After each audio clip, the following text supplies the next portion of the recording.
Okay, so good afternoon, ladies and gentlemen, and welcome to Occupy Theatre.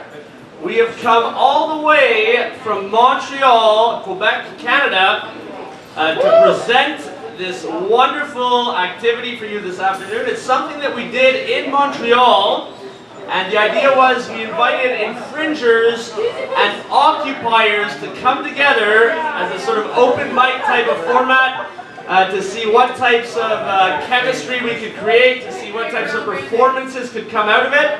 So we're trying this experiment again here in Buffalo. We have invited a lot of the occupiers. So we are going to ask if you're interested in signing up for the open mic with your speech, your rant, your poem, your song, or whatever else. All you need to do is see Dr. Anonymous over here, who has the sign-up sheet. And as a prize, if you do sign up, you will get an authentic red square from the Montreal student protest movement. So you will get an authentic red square. So Dr. Anonymous is going to be coming around to see those of you who might want to sign up. And as Dr. Anonymous is doing this, I am going to give you just a little bit of background on what exactly happened in Montreal with the Occupy movement, because it sounds like it was a bit of a different story compared to what happened here in Buffalo from what we've gathered speaking with some of the occupiers here. So Occupy Montreal began on October 15th, 2011, when over 1,000 Montrealers descended on a place called Victoria Square, which is in our central business district. Now this square is named after Queen Victoria, and there's a big statue of her there. So the occupiers arrived, they started setting up tents, they put a mask like this right on top of Queen Victoria's mug, and then they gave her a flag of a group called Les Patriotes, who were French rebels against the Queen. So there she was up there with her Guy Fawkes mask and her flag from Les Patriotes subverting Queen Victoria right there in the middle of the financial district. Now, by October 20th, only a few days later, there were 168 tents set up in this square. They had 2 generators running for all of the performances and music that they were doing, and for their kitchen as well. They also had 6 portable toilets that they rented for the public to use, as well as a kitchen, an information center, a place to sign up for events, and 2 different performance spaces as well. So it was really going very, very well. And at the beginning, the mayor of Montreal, Mayor Gérald Tremblay, indicated that he was going to be tolerant, okay? So he said, oh, we're going to be tolerant, we're going to show that Montreal's an open city, as its reputation suggests. However, only a few weeks later, the mayor said that Occupy was living on borrowed time. And I say that because he was complaining about things he had heard from the right-wing media at the camp, which wasn't necessarily true, including violence, drug use, and internal dissension. And so the mayor basically authorized the police to go down and clear out the Occupy movement, also called Occupons Montréal in French. And it's important to note that in Montreal we have 30,000 homeless people living on the streets, people with severe problems, and a lot of those people were coming down to Occupy because we were supplying food, shelter, and a community. And so the occupiers were asking for help from the city officials. Can you maybe send down some nurses or people to help deal with all of these homeless people? But the city doesn't deal with them normally anyhow, so they didn't really care. And so finally on November 26th, they sent the police in full force. The police attacked the Occupy encampment, and they basically started pulling the people out of there. Anyone they arrested was marked with a special ink on their hand, which can only be seen in UV light. And the idea was, with this mark on their hand, if they ever came back, they could just sort of put their hand under a light to see if they were part of this movement or not. So sort of weird, creepy profiling.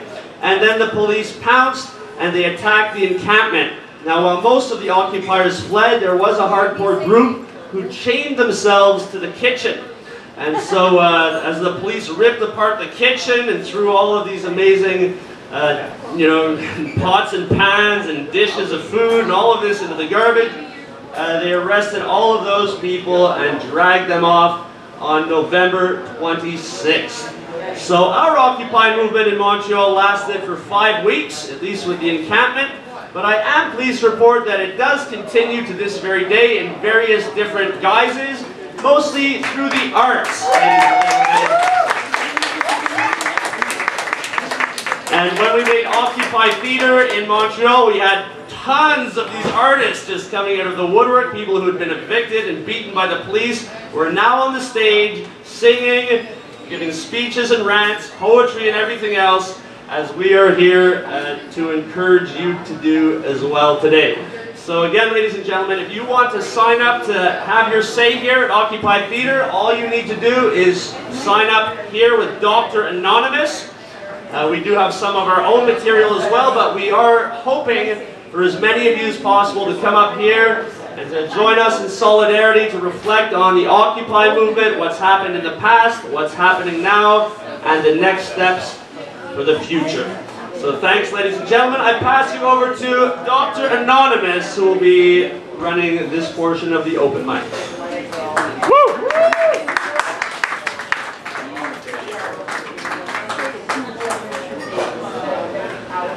Good evening, everybody.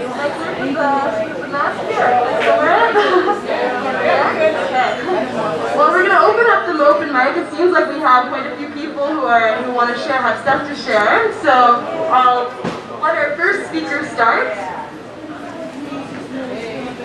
Ladies and gentlemen, let us welcome Cam Short to the front over here.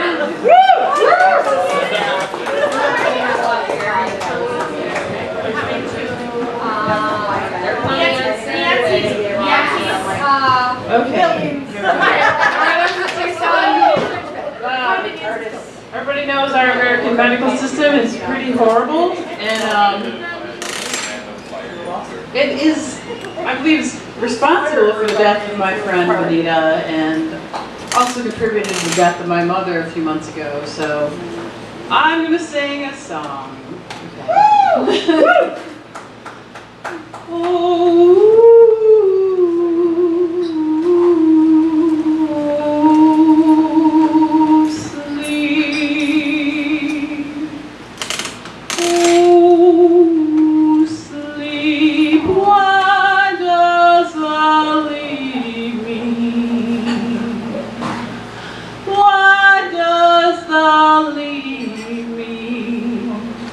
Why thy visionary joys receive?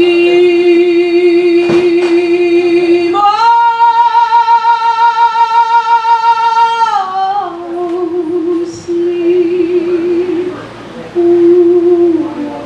sleep, oh, sleep again to see me. Oh, sleep again to see you among these wandering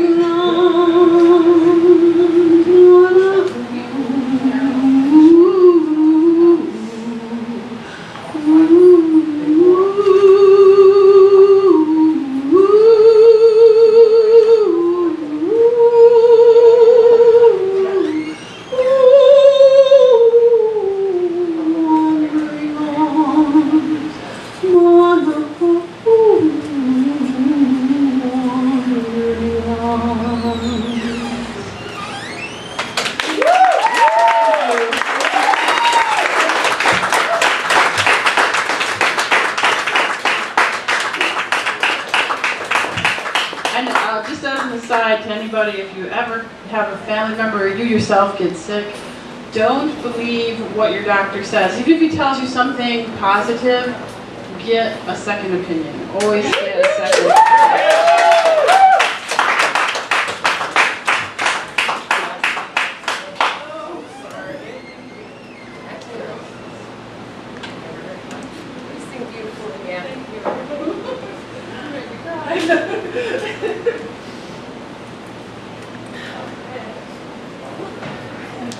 Well, thank you, Pam, for that beautiful song and those very wise words. Let us not listen to our doctors. Let's be very skeptical, in fact. And, all right, so next we have Lisa Cruz. So, welcome to Lisa to the stage.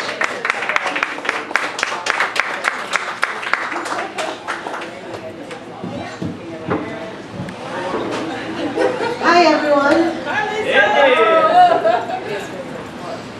We are bombarded by so many images of dozens and dozens of housewives cleaning and dusting and mopping, women of every race, color, and creed, and every age. But when do we ever see a man cleaning? We never do.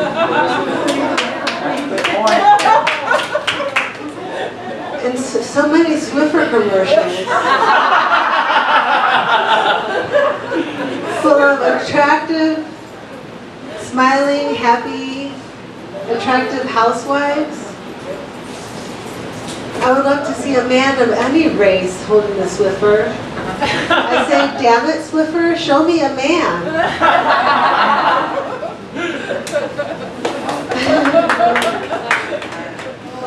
That's like a paraphrase of a poem that I wrote. I can't remember it word for word, so it's just a paraphrase. And I just want to thank Infringement for giving me an opportunity to come on stage and perform, because this is my first year being involved in Infringement. And I love Infringement because it's so open. I don't have someone nodding their finger at me and saying, no, I reject you, you can't perform. It's a chance for everyone to get involved, and I think it's totally awesome.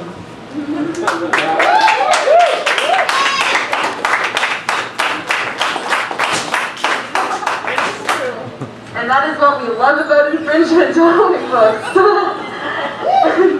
So next, we got Jacob on the stage, so let's welcome Jacob to the stage.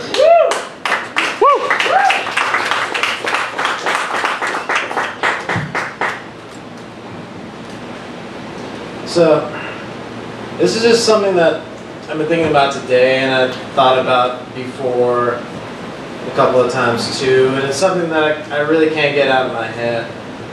And it's Timothy McVeigh. When the Oklahoma City bombings happened, I think I was at least like 7 or 8 years old. And I just remember my mom being glued to the TV for hours on end. I remember just like a general feeling of discomfort the whole time. And then I remember the day he was executed. That was June 11, 2001. And that's my birthday. And you know, even then I had like very little opinion. I think I might have been turning like 16 or 17 or something like that, so you know, I just didn't care about anything then. And then you know, like 9/11 happened. That's something that I remember very clearly. I remember being in the classroom. I remember some random person saying like somebody flew a plane into the World Trade Center. And I was just thinking about how completely implausible that is, and how like this person's really stupid, and then all the TVs turned on, and implausibility was reality. You know? So like later on, you know, like I moved to Buffalo, we all have the internet. One day I looked up Timothy McVeigh. I think I was just curious what his astrological sign was. Which I think it's a Taurus. He's on a cusp. He's either a Taurus or an Aries. Taurus! Woo-woo! Yeah. And I found out he was born in Lockport, New York. Not too far from here. And you know, Wikipedia is a great resource. You can read a lot about anything that you get there. And I read Timothy McVeigh's reasoning for the Oklahoma City bombing, which was really varied. He was in the Gulf War. He talked about how, like, his first day he was in the Gulf War, he decapitated some people, and how everybody praised him for it. And then he was made to, like, execute some people right afterwards. And then that's when he suddenly felt like, because before it was like in the middle of a battle or something. But then like he was like told like to shoot these people right then. And the thing he had to gain there was more praise. And so that was his reasoning for the Oklahoma City bombing. It was just like, we do this to so many people all over the world, and we never experienced it for ourselves. And I don't think it's right. I don't think all those people should have died in Oklahoma, but I don't think all those people should have died in Iraq for the bombs that we dropped on them. He made the distinctions, like, you know, like people were talking about like how he bombed when there was daycares there, and that was terrible. But like when we bomb and children are in schools and stuff in other countries, we refer to that as shielding. You know? He was pointing out a double standard. And about like the fact that when Timothy McVeigh was executed on June 11, 2001, he was 33 years old. And that's supposedly the age that Jesus Christ was when he was crucified. And then I think about why I don't believe in God. And like Timothy McVeigh is probably #1 on that list for those reasons. I feel like Timothy McVeigh was like all the sins that we have as Americans coming back to haunt us all. Face back on us all.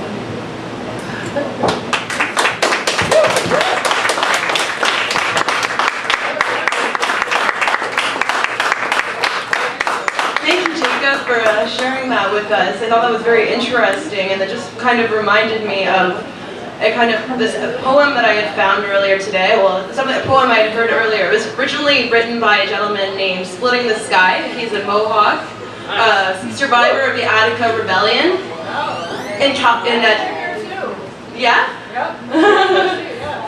And he, back in 2007, when Bush was trying to visit Calgary, he tried to do a citizen's arrest on him.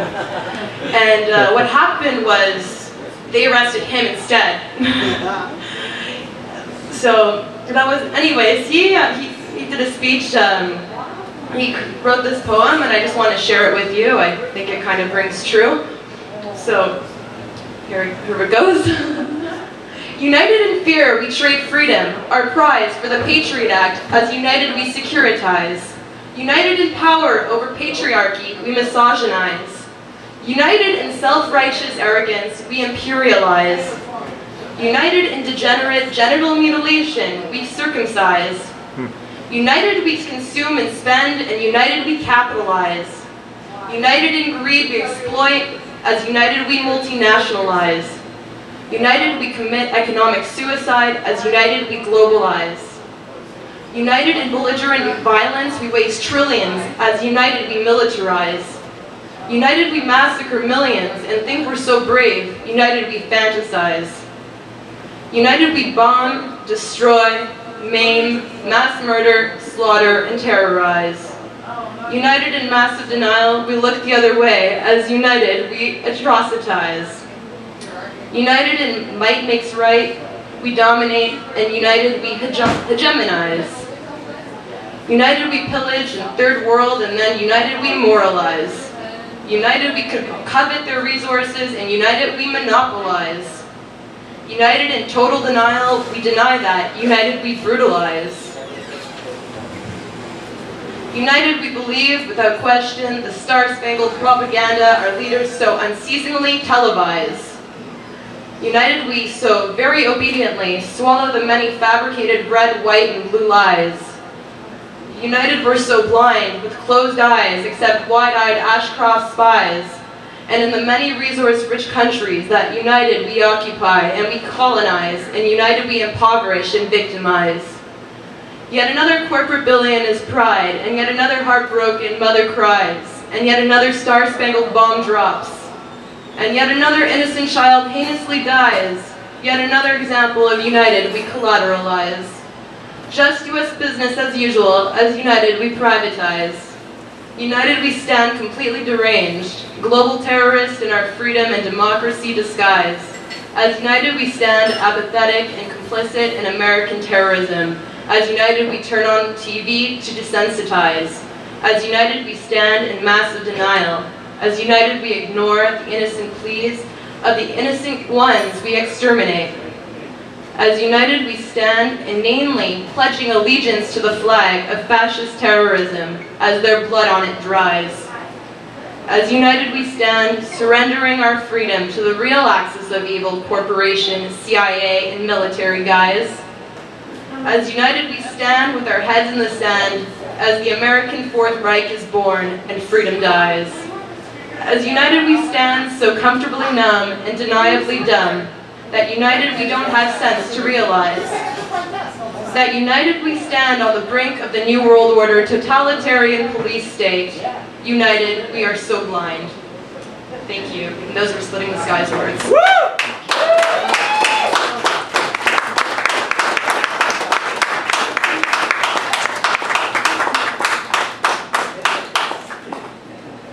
So next up for open mic, we've got Hannah Hampton with some music to lighten up the mood. Welcome to the stage, Hannah.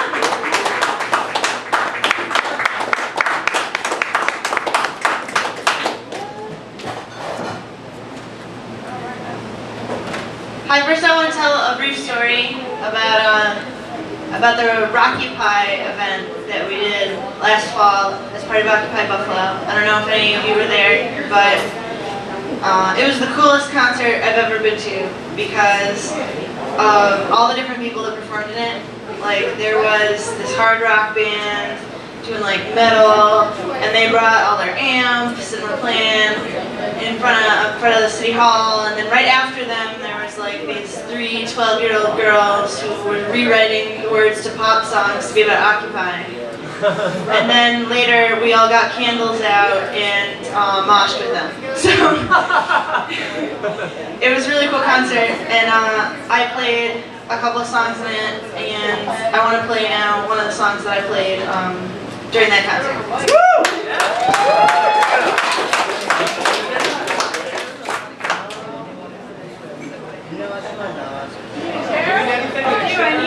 I can sit here, I guess. You need the microphone adjusted? I just need to sit somewhere. My instrument's too small to stand. You want this chair? No, this is fine. Thank you. Just sing. I'm gonna sing, but it can just be in the middle. So it's pretty good. I haven't played this in a while, so hopefully it'll be okay.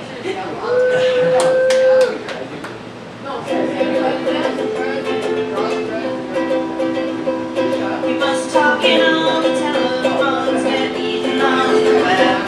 We must devour all the analogs and the books that we have read. And the things of every criminal strapped firmly to a chair.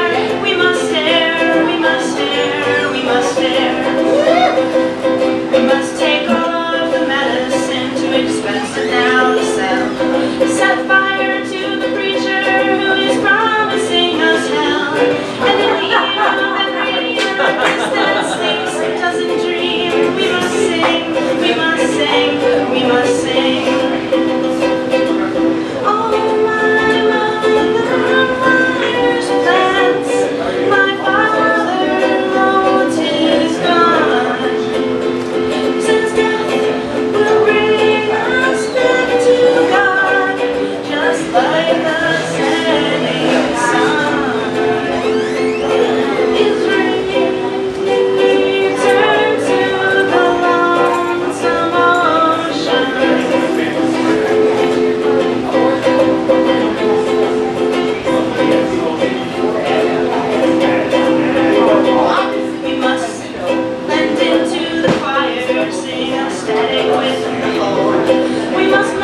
Yes, it is wonderful to have some musical talent here also. So if you have a song, by all means, sign up.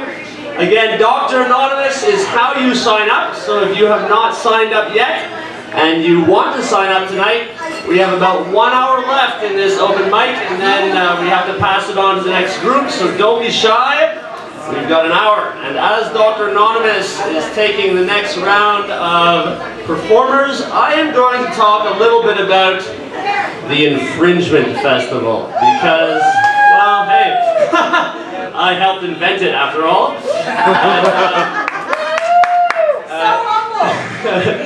And what's amazing about the Infringement Festival, ladies and gentlemen, is how close it is to the Occupy movement. Even though the Infringement Festival is almost 10 years old and the Occupy movement just started this past year, there are an awful lot of similarities between these two movements. And what's nice about the infringement is it recurs every single year, and the police are not going to come and try to shut it down as they tried to do with the Occupy movements. Now, a little bit of history of the infringement as to why it's as edgy and activist as the Occupy movement. It all started in 2001 in Montreal when we had a show called Car Stories, which is playing here as well at the festival. And we were playing this at the Fringe in Montreal. And for Car Stories, it's a very small show. There's 3 spectators who sit in the back seat of the car, that's the audience. And then there's 2 performers in the front seat of the car, that's the stage. So it's as simple as that. There's usually a few different cars, but it really relies on an intimate audience. So what happened at the Montreal Fringe is, first of all, they informed us that if we wanted to play our show there, it would cost several $100s because they had trademarked the word fringe. And we thought this was a bit weird because we had helped found the Fringe about 20 years ago, and there was none of that. So it had become corporatized, and we paid the money to be in it, just to see what would happen.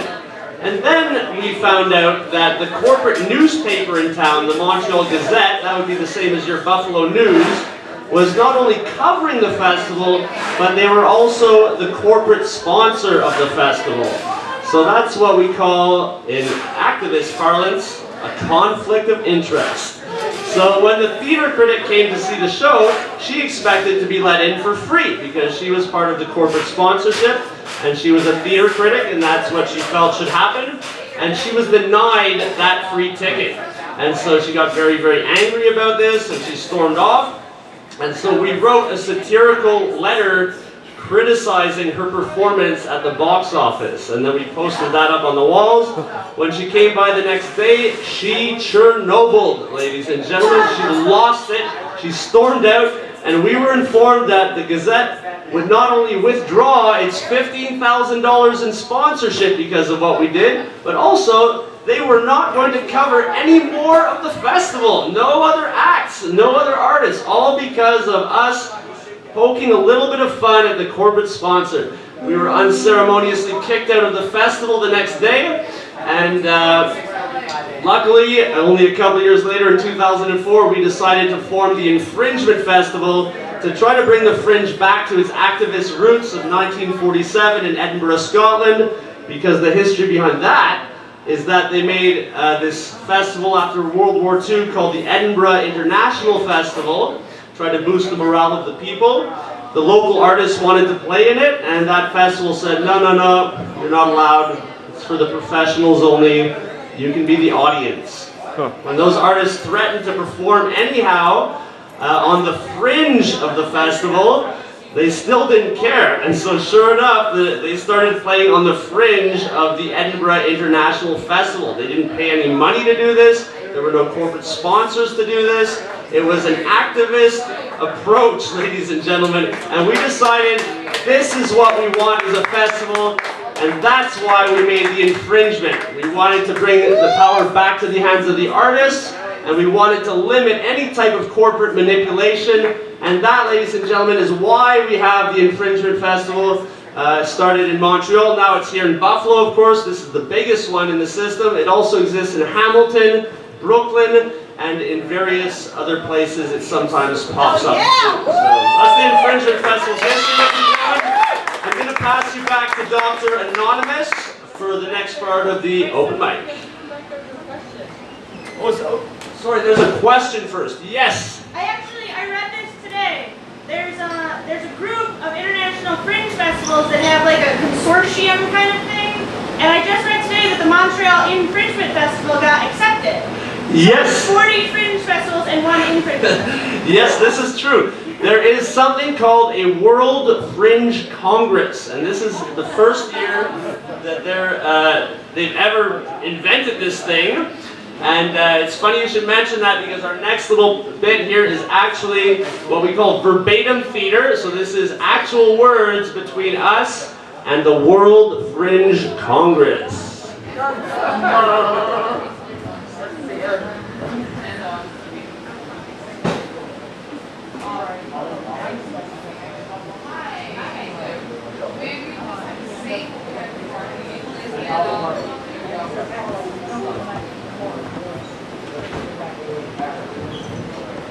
A bit of context, the person who's in charge of the World Fringe Congress is a woman named Holly Payton. She has a background in corporate marketing, arts management, and so forth. So Karen will be playing Holly Payton, and I will be playing myself, representing the infringement. So to whom it may concern, in 2012, the Edinburgh Festival Fringe Society, in partnership with World Festival Network, proudly present the inaugural World Fringe Congress.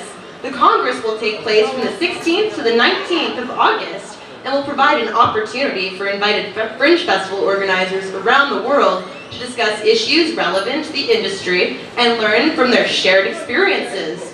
It is hoped this event will foster increased communication and support among festivals globally. The Edinburgh Festival Fringe Society and World Festival Network are pleased to invite Donovan King, artistic facilitator of the Montreal Infringement Festival. The Congress organizers feel having the Canadian-born Infringement Festival present to share important views on fringe theater around the world will contribute towards the high levels of discussion at the event.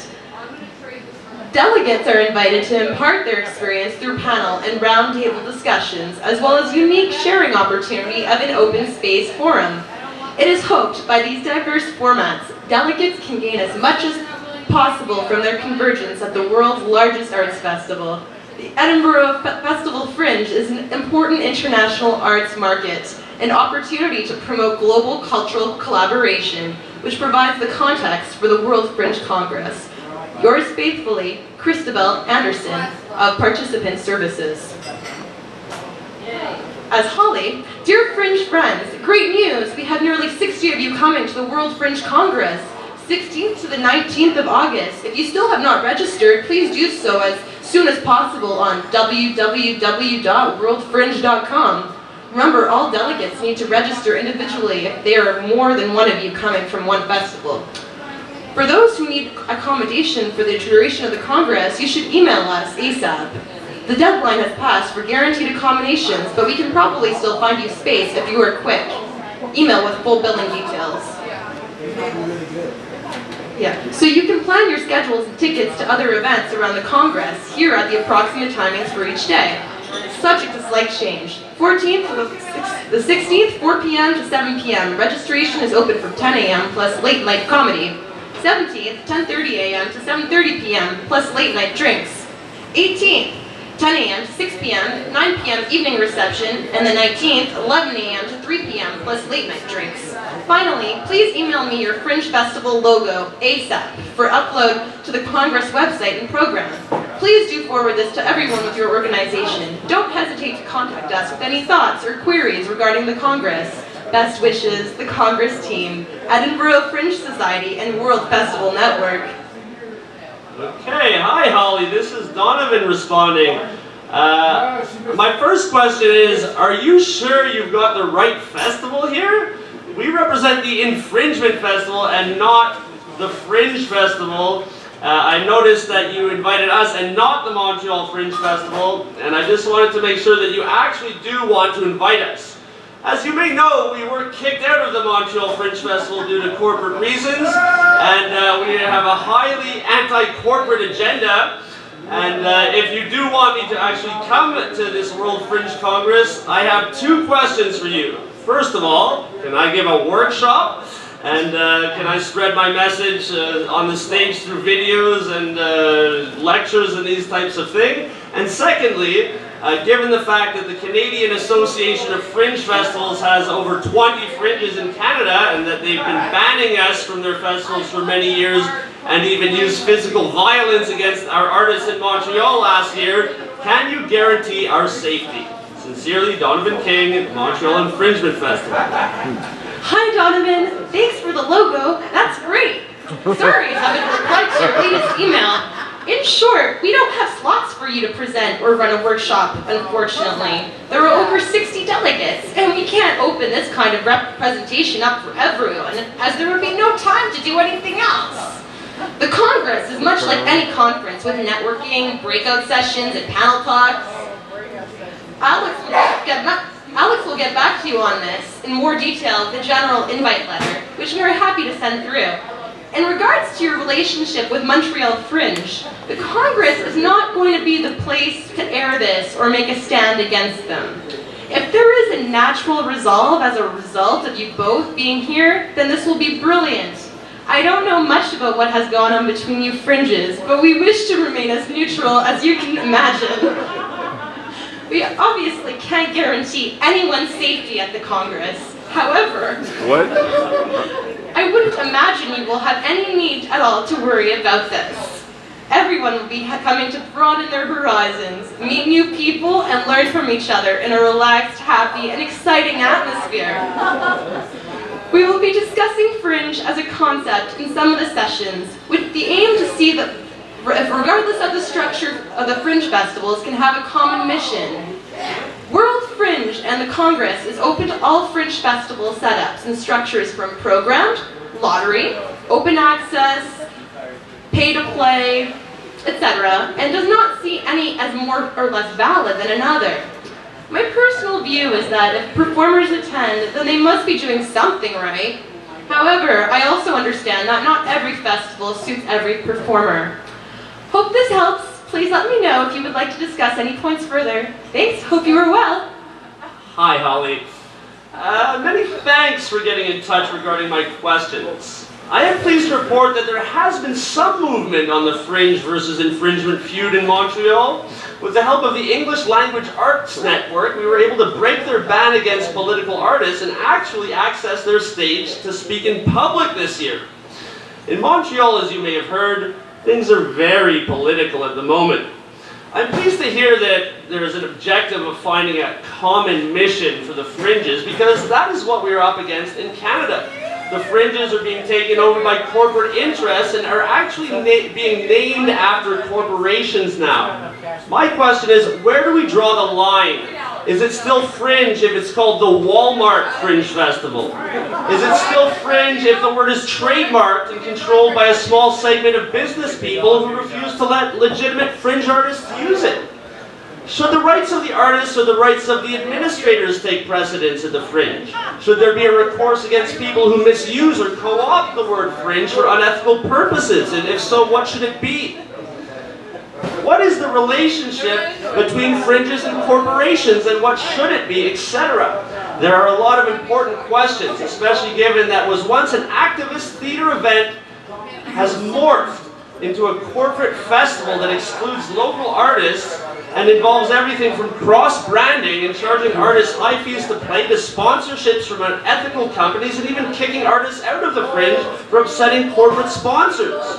And given that I cannot present a workshop myself on these crucial issues facing fringe theater in the 21st century, will there be an opportunity to discuss key critical questions about the fringe like the ones above? I will be honest in saying that my greatest fear is going all the way to Scotland only to find the workshops and presentations are more about marketing your fringe and how to maximize corporate sponsorship and how much should you charge the artist to play, versus a more balanced environment where the origins and philosophy of the fringe can be juxtaposed with some of the current corporate structures that claim ownership and trademarks in some cases over a once activist festival. Please be honest with me, Holly, because not only will I have to pay the airfare, which may not be reimbursed by the Canada Council, but I'll also lose a week's salary as an actor. It's an expensive proposition, so I want to make sure 100% that the World Fringe Congress will be worth my while to go.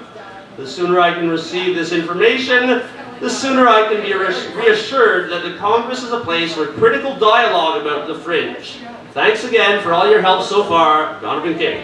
Hi, Donovan. I'm really pleased to hear that there will have been moves forward to you all working well together.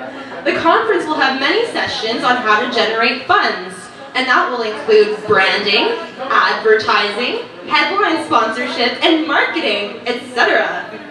The Open Space Day will include the discussions on common mission, but the main elements will be how we can all work together to maximize profits. Touring routes, joint projects, awards, sponsorship generation in groups, etc. We will also have sessions on how we support artists and what we can do to maximize their experience at the Fringe, as well as box office, visa issues, social media, quality raising, awards, etc. Have you received a letter yet? Hope you're well. Holly. Hi, Holly. I have not received a letter yet, but am looking into travel arrangements. It sounds like there will be a lot of talk about the business of the Fringe, and I wanted to encourage as much talk as possible about the philosophy of the Fringe. As such, I encourage you to schedule at least some discussions around important themes such as when Fringe artists and corporate sponsors clash, who should the administration support? How can an overly strong corporate presence negate the vibe and purpose of the Fringe? History of the Edinburgh Fringe. Why was it created, and are we still on track with its original intentions? Who should run Fringe festivals? Artists in the grassroots or professional administrators? Should the festivals be run as democratic, community-based events or corporate marketing opportunities? What's the effect of placing a trademark on the word fringe? Does it negate the original concept? Why does the Infringement Festival exist? And what can it tell us about today's Fringe? Is it a case of history repeating itself? And lastly, what role can and should the Fringe play in shaping the future of this planet? We live in turbulent political times, Polly, and I am personally of the view that important social change often begins on the Fringe. The Fringe is co-opted and neutered by corporate interests. It loses its agency and effect, becoming a mere product to be consumed instead of a political arts movement that empowers artists and communities. These are the types of questions that we at the Infringement field need discussing. Given that I'm going to lose a week's work and may end up paying out of pocket for the airfare, I strongly encourage you to schedule at least some discussions in advance dealing with these fundamental questions. Representing hundreds of infringement artists, I really hope you can accommodate our point of view to allow fruitful discussions at the Congress. Thanks again for your consideration. Donovan.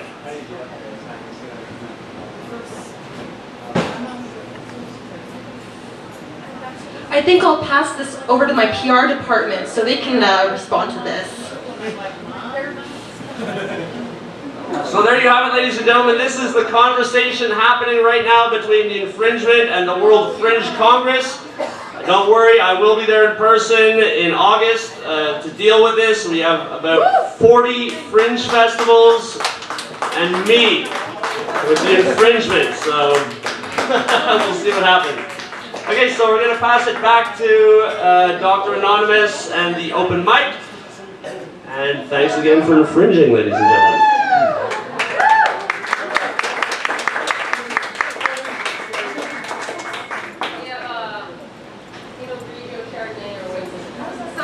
Up from open mic, we have someone by the name of Lilia, I believe, if I'm reading this person writing properly. There's a phone number listed. If you posted your phone number on the sign-up sheet, that would be you who would be next for open mic. Nice. Okay. Welcome to the stage.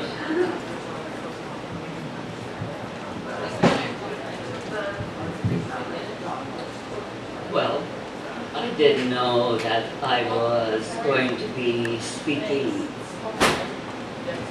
here before you. Behold,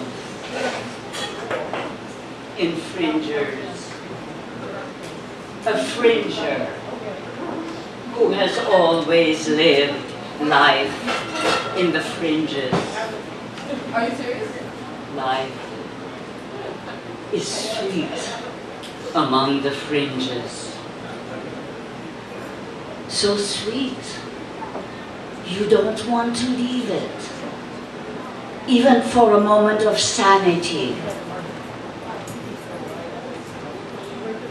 Life among the fringes.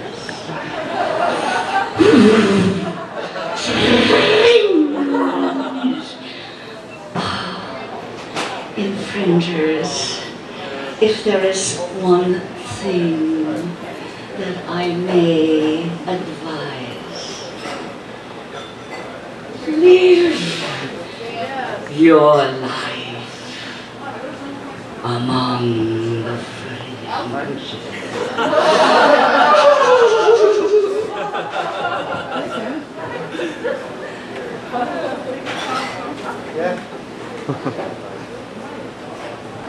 You want something extremely from the fringe? Okay.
Among the fringes.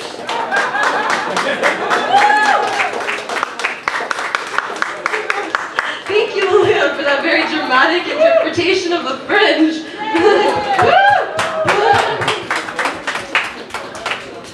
Who do we got next? Oh, the list. Let me just Peter over here. Thank you very much. So next we have Kelly Brannon, Occupy Wall Street artist / free thinker. Woo! Thank you. Yeah, so Infringement's awesome. I'm in Buffalo here for the summer. I'm from Occupy Wall Street, and that's where I became very familiar with the rest. I thought Buffalo would be a nice place to spend the summer. I'm working with the neighborhood housing services. You know, there's a lot of cool artists, but lo and behold, last night I again found myself in handcuffs. Not even from Buffalo, merely riding my bicycle around a car on the wrong direction. Apparently on the west side in Buffalo you shouldn't do these things. And if I've learned anything being in New York City or wherever, you know, cops really hate it when you're not scared of them. So, you know, I was booked. I did have a nose ring yesterday. They kind of ripped it out of my face and it disappeared. Yeah. So, yeah, if anyone has any tips of, you know, like cool people I should talk to about this, that'd be great. Aside from that, I do actually have half a poem thinking about my experience and just sort of on the fringe of the prison industrial complex that I have horror stories out of horror stories out of horror stories that, you know, and my encounter last night, pales in comparison to. but it's a very real reality. And I had a friend who wrote bad checks, and he had some youthful problems, but he ended up in jail. And to this day, it's unsolved whether he was murdered or whether he killed himself. I don't remember all of this poem, so I'm just going to start in the middle of it, and bear with me. Stop, don't pause. It wasn't meant to go like this, but it did anyway. The curtains drawn back to expose the disenfranchised, the stock dick elevator going up this time. Both no passengers. We had to lose the weight, they said. You are too problematic and emotional. Can't get my mind around this detour that's paved with the remnants of fragments of expressions that seem more real than the eyes that blink them. Stop, don't pause. You don't have enough money to catch your breath. The socialists say they have a cure for this illness, but the doctors will never prescribe it. He wrote to me in jail 6 months now before his death. He said he was going to South America to live in the jungles of Brazil. Those thoughts never left his head though, and I knew it was over, and I wrote him a letter telling him to hang on. But I sent it too late, and it was returned to me in an envelope marked deceased. My stomach hurt. My stomach hurt, and I knew it was over. And in the back corner, someone whispers, "Jump." And I'm pushed back, secluded in the doldrum of my skin again, solving puzzles with vanity instead of pieces, retracing lines that I've already met erasers, circumstantial guidelines that I left lit on a Pennsylvania hillside facing south. Thanks, guys.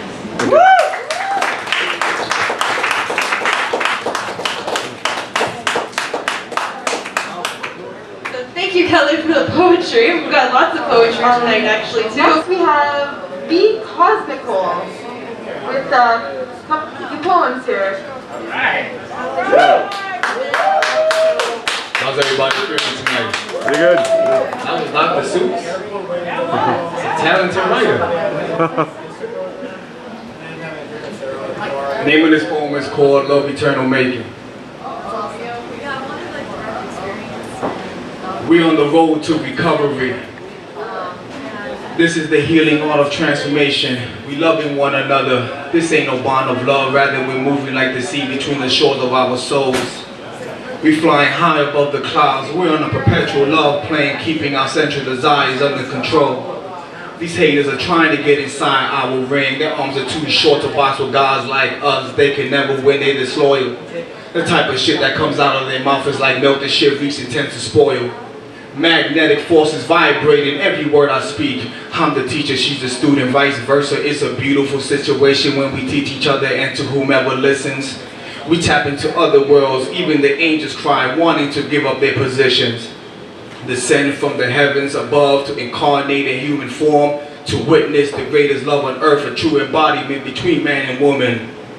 I plant the seed in your head, water your mind and watch it grow. When electric glows, then love from the soul flows.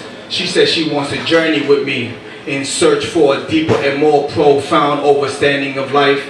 Eliminate all the stress and the strife that got you out of touch with your senses and purpose in life. Come on, darling. There's a deep love which resides inside each of us. Do you know what I'm speaking of? Our hearts are in close proximity, not into each other's keeping. We know how to give each other space. We even discuss the possibilities of polygamy. Shit, I'm just playing.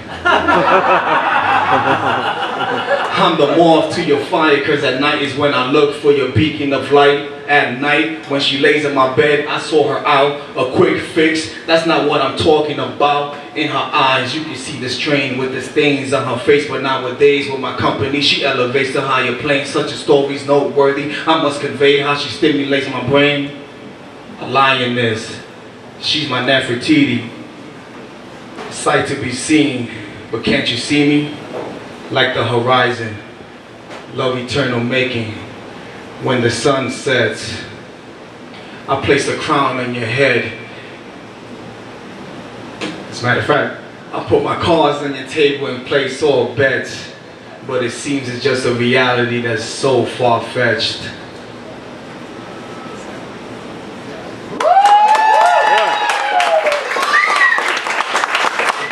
Another piece called What is a Kiss?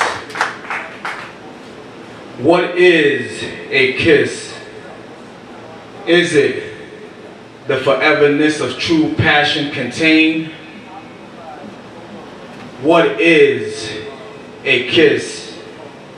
Is it the sudden thrust for lust when I kiss and suck on those succulent lips?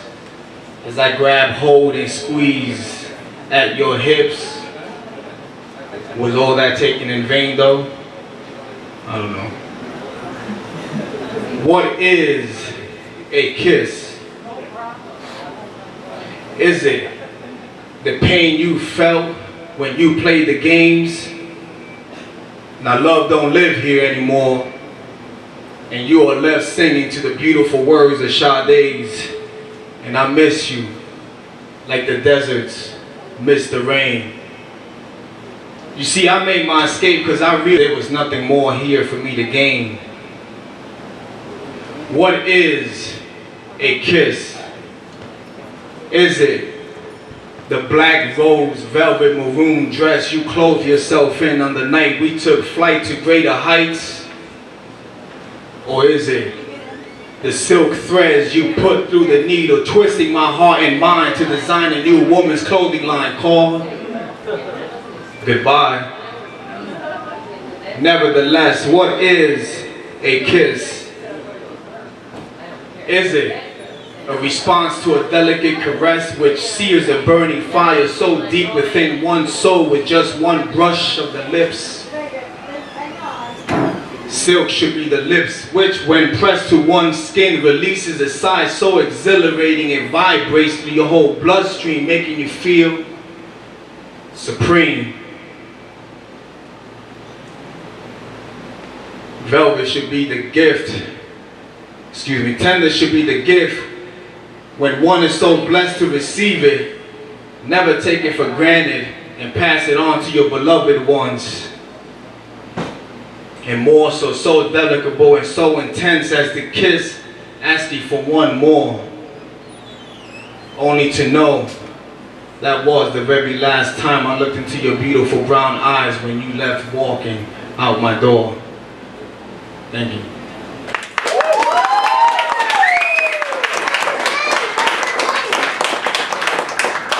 The next piece is called My Bold Consciousness.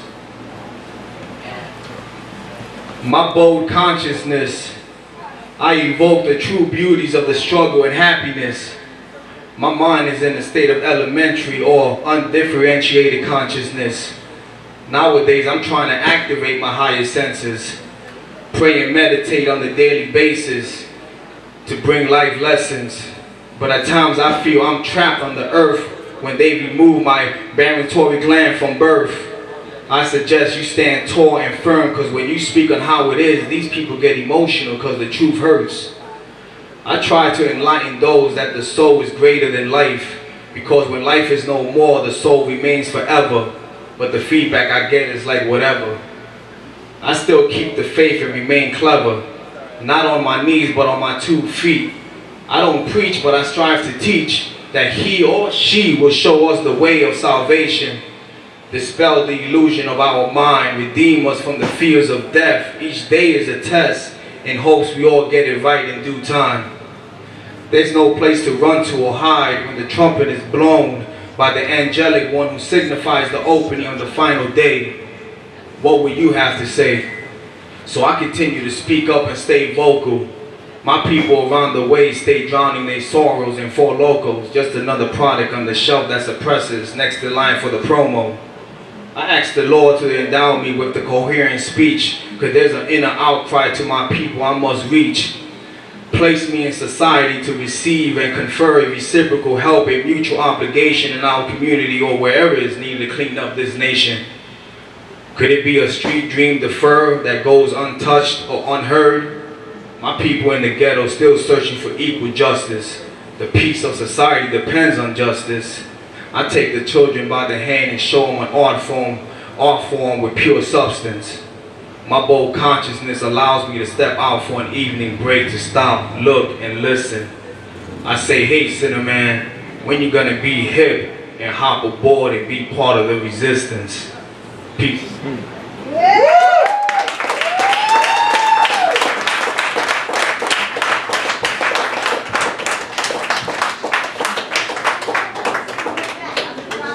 Thank you, Be Cosmical.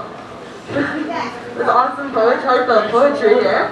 Next we got something a little bit different. We've got a short skit from Activist Theater. So welcome Activist Theater to the stage. Yeah. Woo!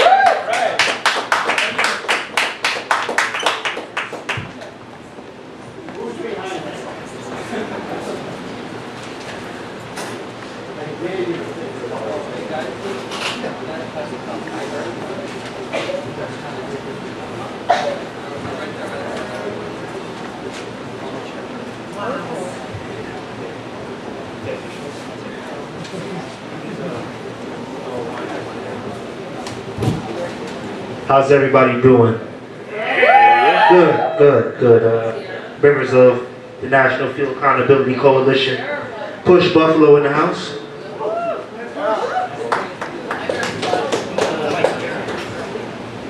Sorry, amateur. My name is Lonnie Barlow. This is Lou de Jesus. Lou de Jesus. De Jesus. As you may or may not know, the 1% traditionally has blown off the 99%.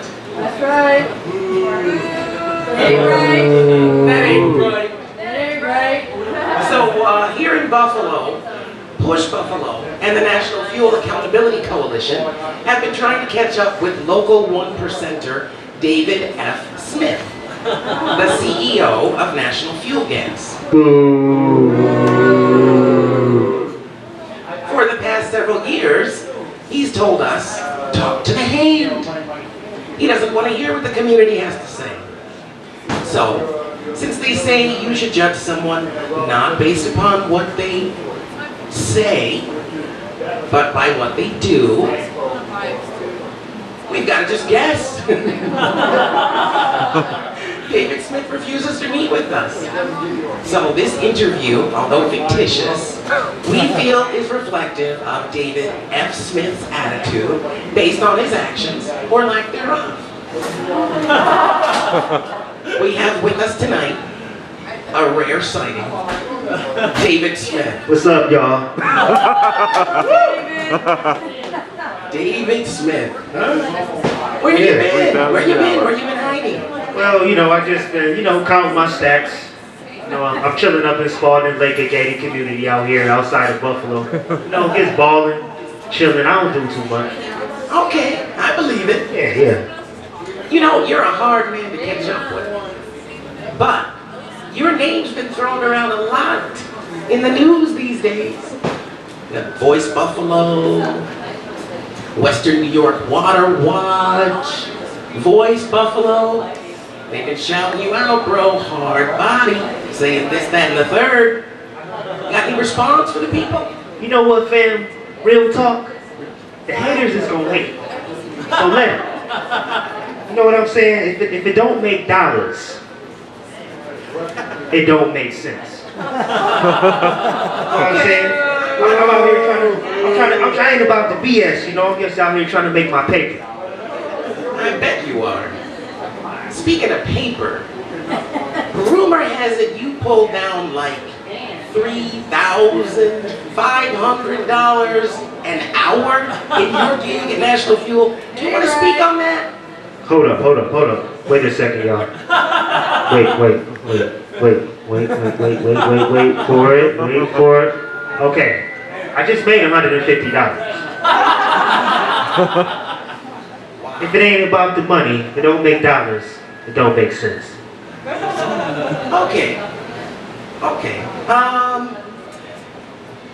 What would you say then that you feel about weatherization? What does National Fuel feel about weatherization? Anything to say about that?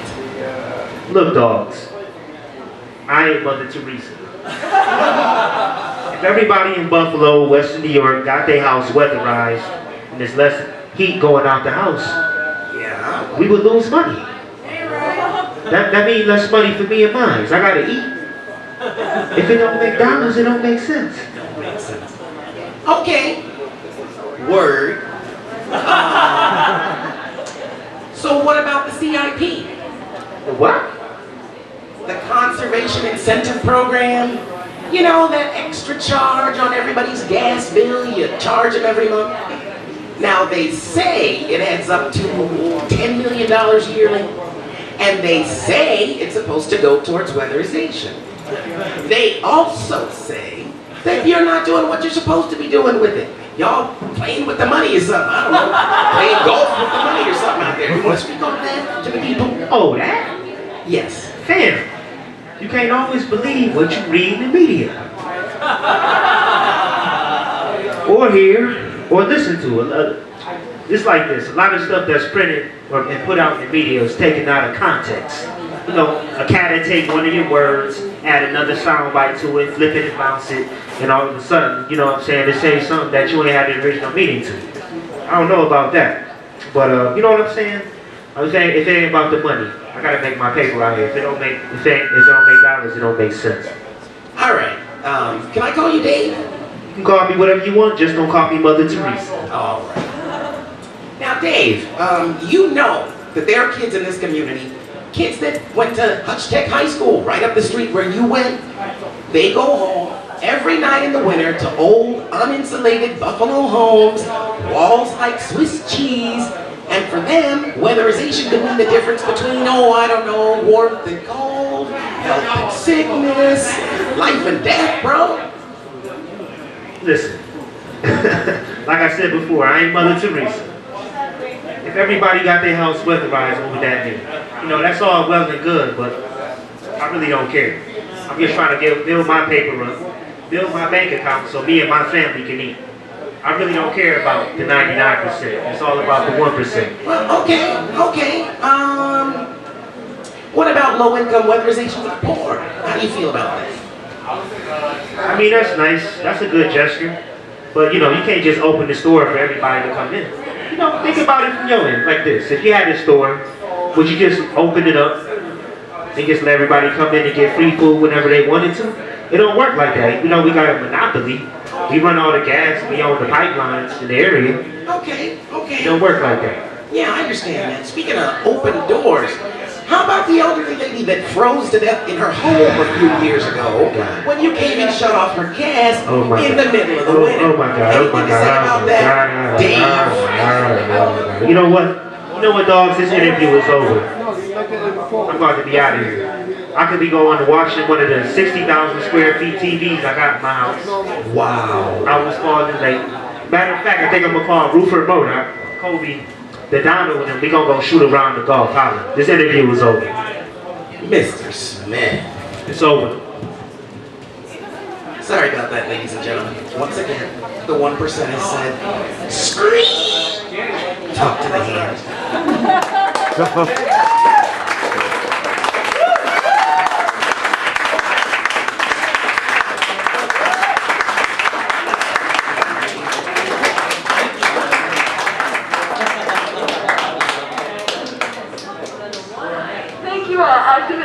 Activist Theater for illustrating that quite clearly the issues in the area with heating.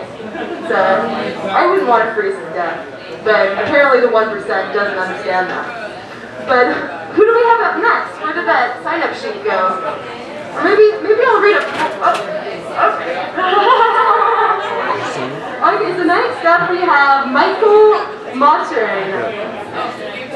Welcome. Is Michael around? Excellent. Thank you, everybody.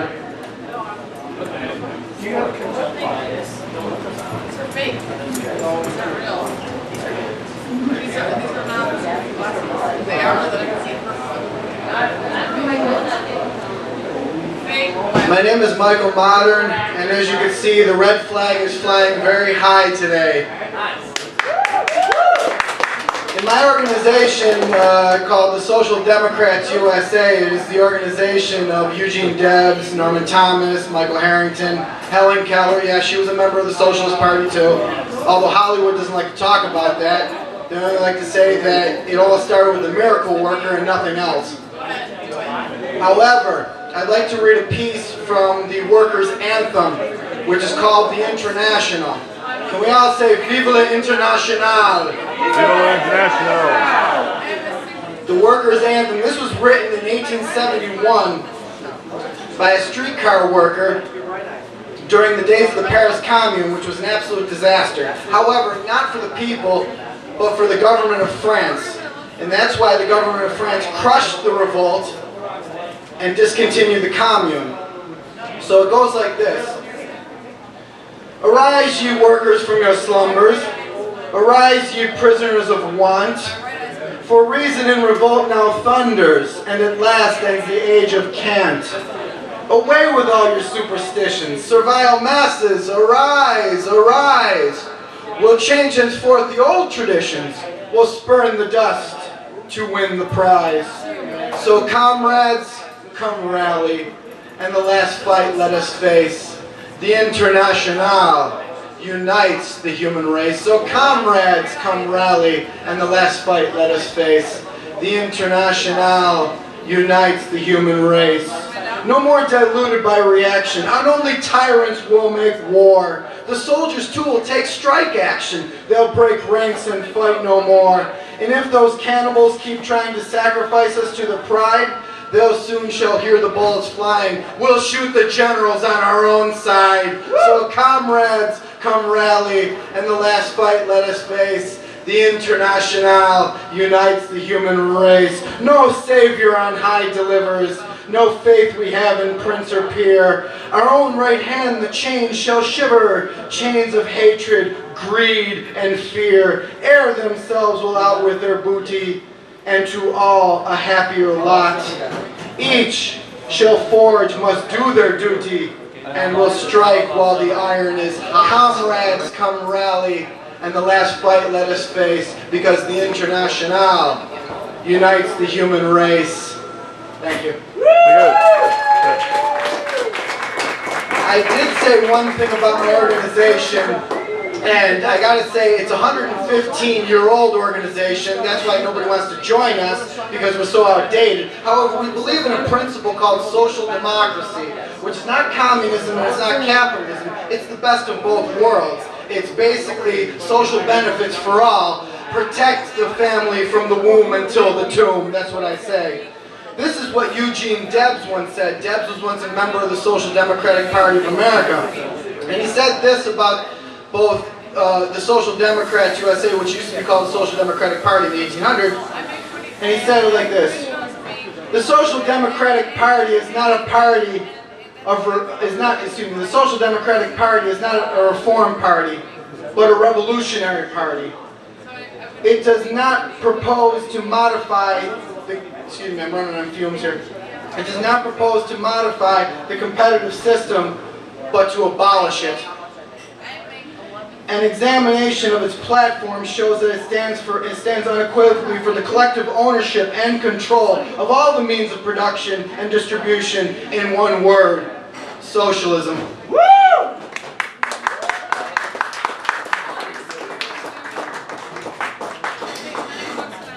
As Karl Marx once said, quote, working men and women, I did mention women because back then it was in the 1800s, so women didn't get mentioned very much. Working men and women of all countries, unite! You have the world to gain. You have nothing to lose but chains. Thank you. Thank you. Awesome!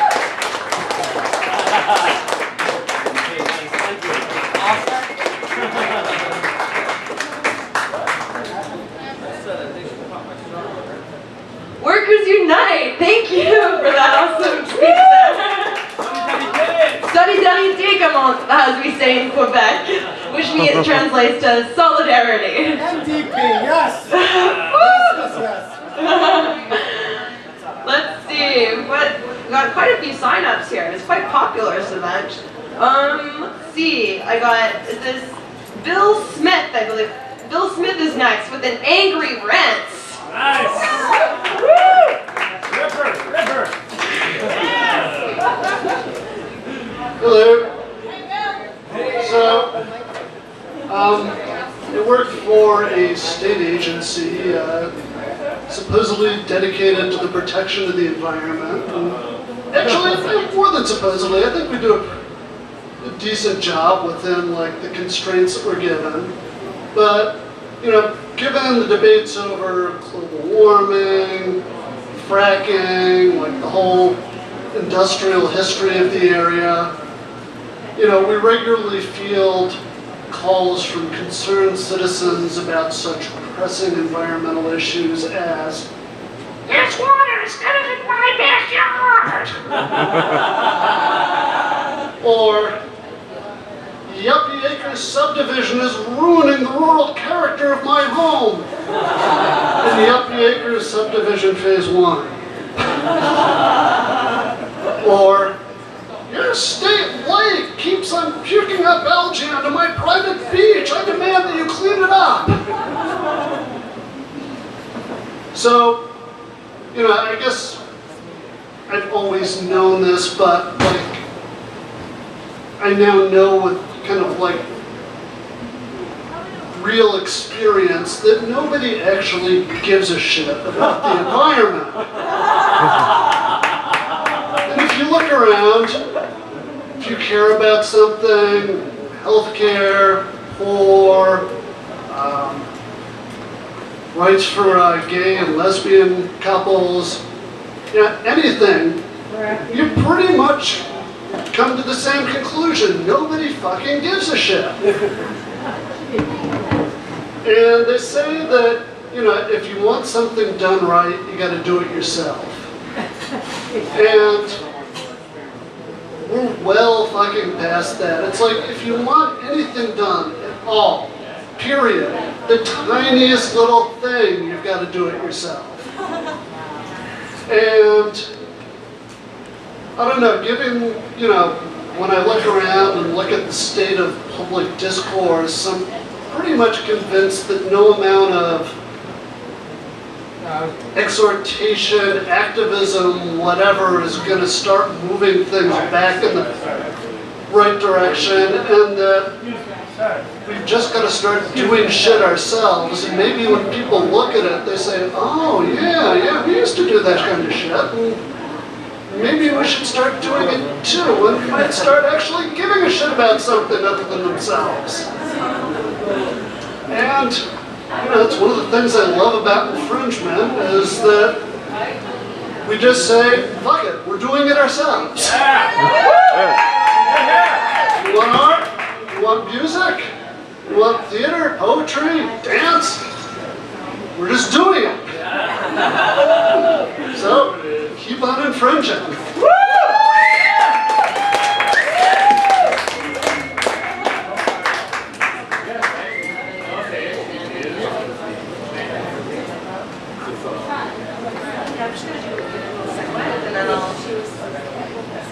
Thank you, Michael, for that little angry rant there. It kind of reminds me of Bill! Oh, sorry. Bill Smith, that's right. My eyes aren't so good. I should be wearing glasses. But as he was saying, he was talking about the if you want something done, you got to do it yourself. And this reminds me of this other poem I found earlier today, written by someone named Christopher Bernard. And this kind of should pique an interest if you want to do any of these jobs, or I don't know, to replace them with something better. The poem's called "To the Bankers." To the bankers and financial analysts and CEOs and CFOs, to the inventors of derivatives and other exotic financial instruments nobody could understand till they blew up in our faces, to the economists and professors of MBA programs, to Federal Reserve Board of Governors, to managers of hedge funds, to leaders of Goldman Sachs and JP Morgan Chase and Citigroup and Bank of America, and the rest of the largest and most irresponsible banks and mortgage lenders and insurance companies and insurance companies in America and beyond, to the Treasury Department and the economic advisors, Republican and Democrat, past and present, to the Congress that will not pass anything that might even possibly offend a potential deep pocket money donor, to the masters of Wall Street, Washington, D.C., and the world, you're fired.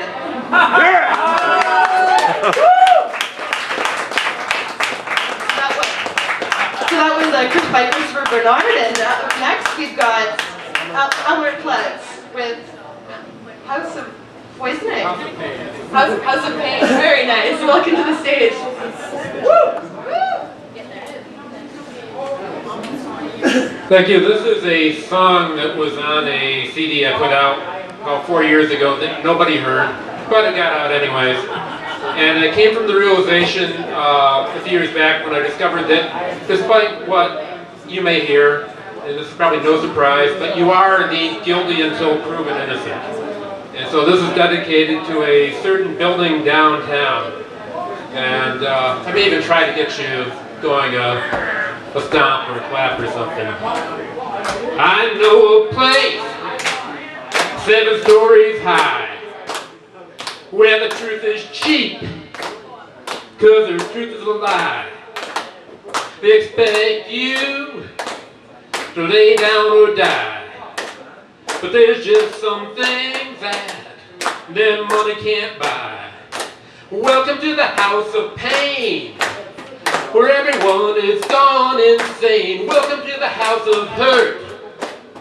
They're gonna drag you through the dirt. Don't go looking for truth. Expect nothing at all. Don't go looking for justice. All you get is a law. I've had a dream. The whole place came down. Some people said it was a quake. Others said it was a bomb. But the real reason the whole place caved in, it was a weight of justice. It was a weight of sin. But welcome to the house of pain, where everyone is gone insane. Welcome to the home of hurt. They'll drag you right through the dirt. Don't go looking for truth. Expect nothing at all. Don't go looking for justice. All you get is a law. And I'd like to dedicate that to Occupy. I know the folks down at Occupy Fredonia a lot more than the ones up here, but they're awful. Thank you.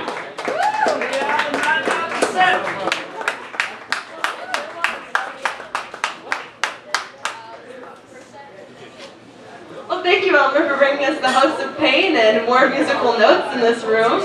We love to hear music. If any more musicians want to sign up, any singers or songwriters, sign up for poets, whatever. We still got some room on this sheet. So next we have, oh, I think this person crossed themselves off. Next we have William Evans with Critique of Capitalism. Woo!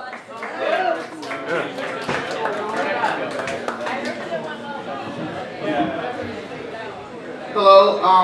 I was reading an article recently about capitalism and how it basically has this image problem, and this guy is basically incredulous. The article is written by a pro-capitalist, by the way, and basically he wants to understand why on earth capitalism has an image problem, and he points out that somehow supposedly these people like Carnegie and the Red Barons, the robber barons, were somehow these virtuous people, and saying that somehow, historically speaking, capitalism was linked with virtue. And I had to flag it for tonight because I read it I was completely stunned as to how somebody could honestly believe that historically capitalism has been associated with virtue. I mean, can any honest person say it's been associated with virtue? Can anybody? Can anybody? I challenge anybody in this room. I don't think you would, but I was just asking. And basically, I want to take this time out just to say how screwed up capitalism is, as pure capitalism as a system, and basically why, as a member of Occupy Buffalo and the Social Democrats like Mike, who was up here before, I'm here to fight it until it goes away. Thank you.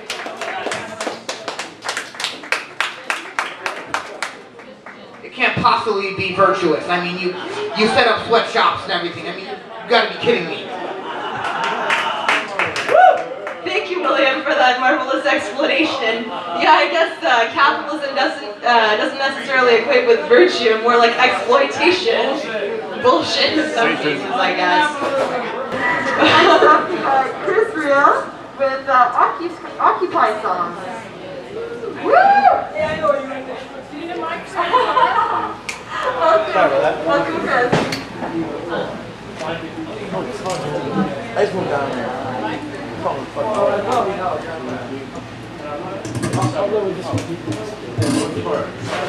Hey everybody. So is this the Fringy Pie or the Occupant?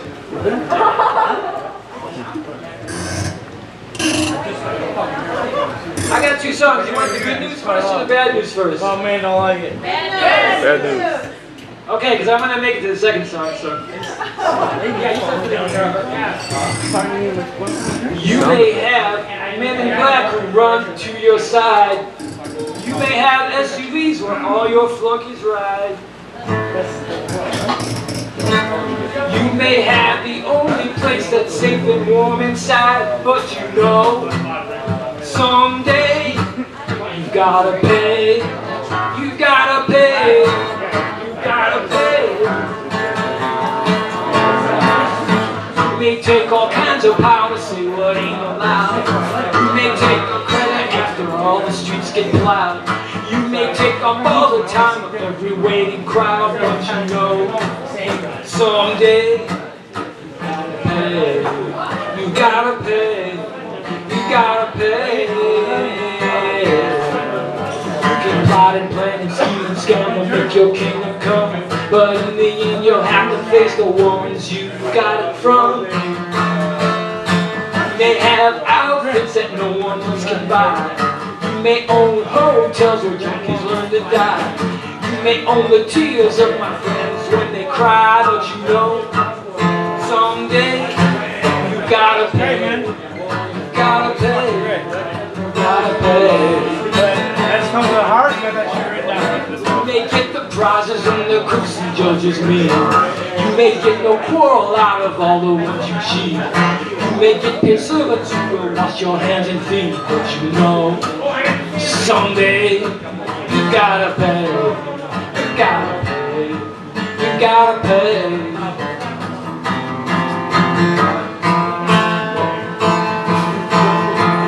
You may make the sheep and goats all jump at your command. You may make a silly joke of every noble stand. You may make a victim of the ones who shake your hand, but you know, someday you gotta pay. You gotta pay. You gotta pay. You can plot and plan and scheme and scam and make your kingdom come, but in the end you'll have to face the ones you got it from. You may have your name on every gold marquee. You may be the one all the no ones wanna be. You may be more well known than him or me, but you know, someday you gotta pay. Not today, tomorrow, later today, sooner or later, you gotta pay. 'Cause we all know it, and you all know it. Sooner or later, you gotta pay.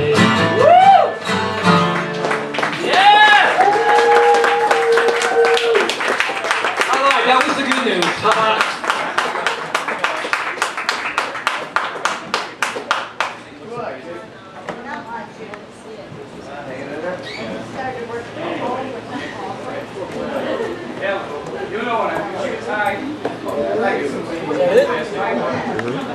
Well, thank you, Chris. We love music. We love the guitar too. I want to thank you all too for coming out. You've been an awesome audience. We've had so many awesome spectators. You guys are all very participatory group tonight, and I just want to thank you guys. So how about a big round of applause for all of you lovely people here.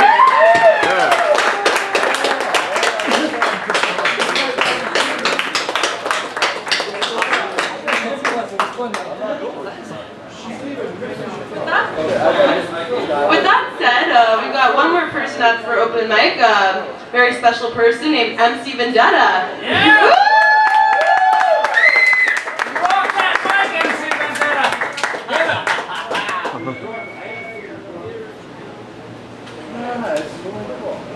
It's one of my favorite poets ever. This guy named Reeves. He says, I don't rock the mic, I tip that shit over.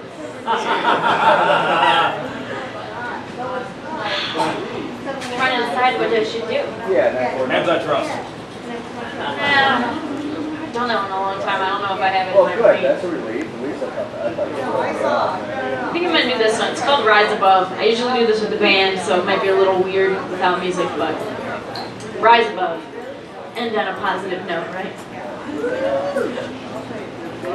If you feel life come and knock you down, tripped and flip you into your puddle and you're almost drowned, and you're crawling like a baby all around on the ground, here's a tip on a script to how to block the sound of defeat, bringing stinging, singing in your ear, filling your loving oven with a batch full of fear, clouding your world and making it unclear. Miss V has got the answer, and I got it right here. And think about the times you tried and you succeeded, about all the places which you found what you needed, and about the flowers that have grown because you've seen a dried up garden bed that you thought was depleted. These are the tricks to bring your soul up again, the little things in life that remind you of your friend. Tragedy is only sad when you stop at the end. To keep on keeping on, there's some sun around the bend. And I've got plenty of ammo if we had a sadness battle, but I can't find a lasso to corral my hate like cattle, and I don't see a reason not to get back in my saddle. Gotta bounce back a ping pong ball hit by a paddle. In 30 years, they haven't all been the best of many, many things that happen that have put me to the test. Sometimes this work gets heavy, gotta get it off my chest. I cry out just enough of these here tears to mop the mess. I stand up, wipe my eyes, take a breath and blow my nose, and walk on the stage and pour my heart at some shows. Cause art is necessary like the wind and rain that blows, cause you never know what happened, that's just how it goes. Cause life's a crazy roller coaster, you can't get off the track. You can't turn around, that's not fiction, friends, it's fact. You always have your past chugging along at your back, so keep on looking forward and you'll find the freedom that you lack. Can I tell you that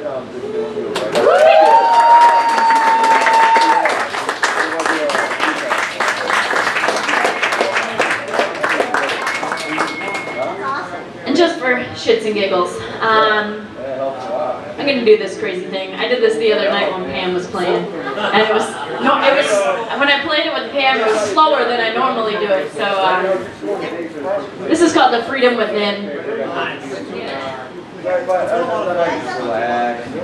You're flushing like a Russian boy, you fussing about nothing. It ain't no bother like my father, and it just keeps getting hot. I'm feeling hardcore flow, it's rising up in my body. Got me spewing a fast flow on either side. The Mississippi gives me all the power that I ever need to get me getting betting. Only that this world's give me a chance for hope to set in. And it's having all the shit I need, and then even a little more. Score, be glad the things you got are things you purchase at a store for an inflated price like you were that store's whore who just can't help but think less and buy more. So be happy that you didn't get the things you didn't want. You got all that to live for, and don't think that you don't. Don't ever tell yourself that you and your life ain't worse and worse that you could ever want to end your life. You don't deserve it. Learn that life's its own president itself, because everything you need to be full of the greatest wealth is all inside of me. You see, the only way to think to be opened up and feeling free is the only way to be like me.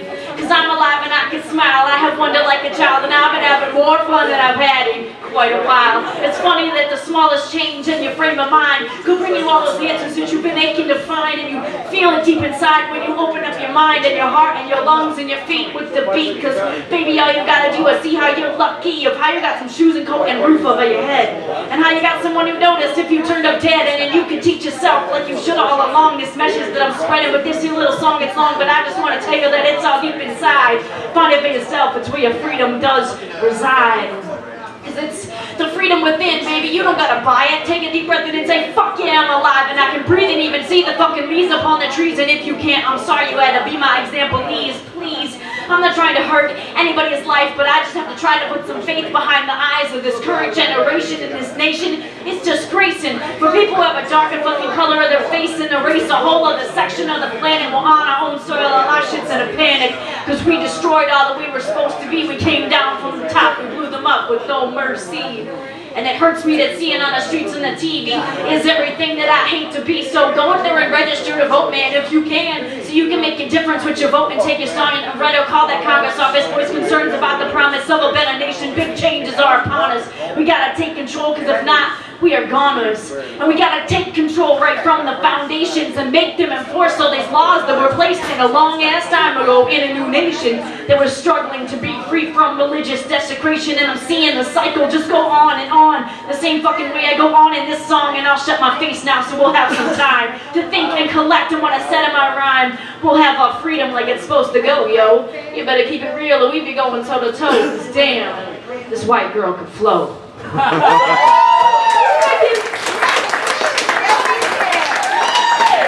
If you like that, come and see my band, Bloodthirsty Vegans are playing on Saturday. It's a lawn disco. Pam's playing too. She's hooked on Casiophonics. It's going to be excellent. But yeah, my band's Bloodthirsty Vegans, so it's at the Co-op House for the lawn disco. It's going to be a great time.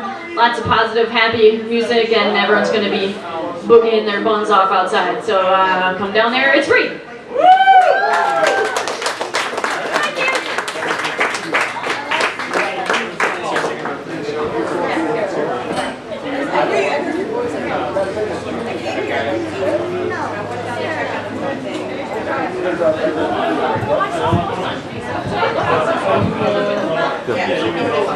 All right, so that wraps up our open mic tonight, ladies and gentlemen.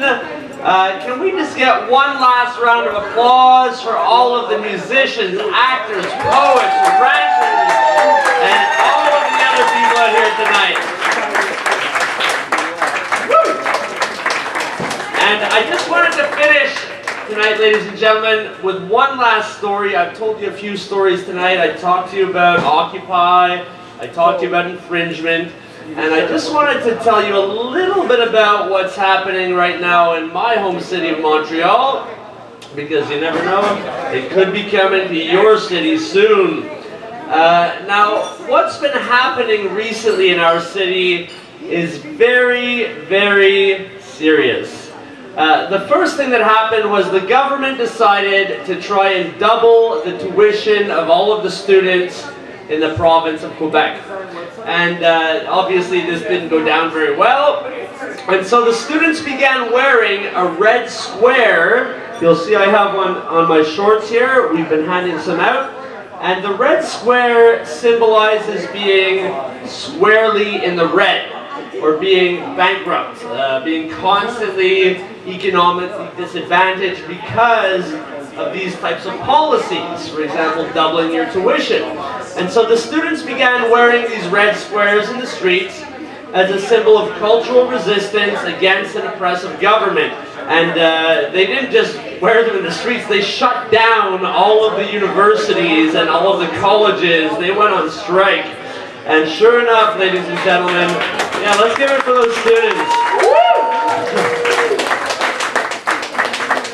And sure enough, the government decided, instead of like maybe reversing their decision to double that tuition, no, they brought in the riot police to start brutalizing the students. And you just go online, you Google Montreal student protest, you're going to see the police cracking batons over students' heads, firing chemical weapons into bars like this where people are drinking or eating. I mean, very disturbing stuff. Now, the government reacted to this by passing an emergency law called Law 78. Now, Law 78 is an anti-democracy law. It means that you're no longer able to have things like freedom of assembly. You must inform the police within 8 hours if you're going to hold a protest of any type and give them your itinerary. And you know, if you're a member of a student organization, they can dissolve your student organization, $25,000 if you're being activist. Just like crazy, crazy stuff that's not even within our Charter of Rights, what would be the equivalent of your Constitution down here. We're talking about fundamental violations of regular human rights. And so once the government passed this law, they were hoping that it would just stamp out the student protests. But ladies and gentlemen, I'm pleased to report that the minute the government passed that law, that's when everyone started to put that red square on their clothing and wearing it in the streets. And not only that, they also decided to have a protest which comes from the old days back in the 1600s in Quebec, called the charivari, whereby people would take pots and pans and start hammering those pots and pans whenever there was an oppression. So right now in Montreal, you've got people wearing these red squares, and at 8 p.m. every night they're hammering away on pots and pans on the street, marching up and down, everyone from grandmothers to young children. Even the lawyers are doing this, and the police officers.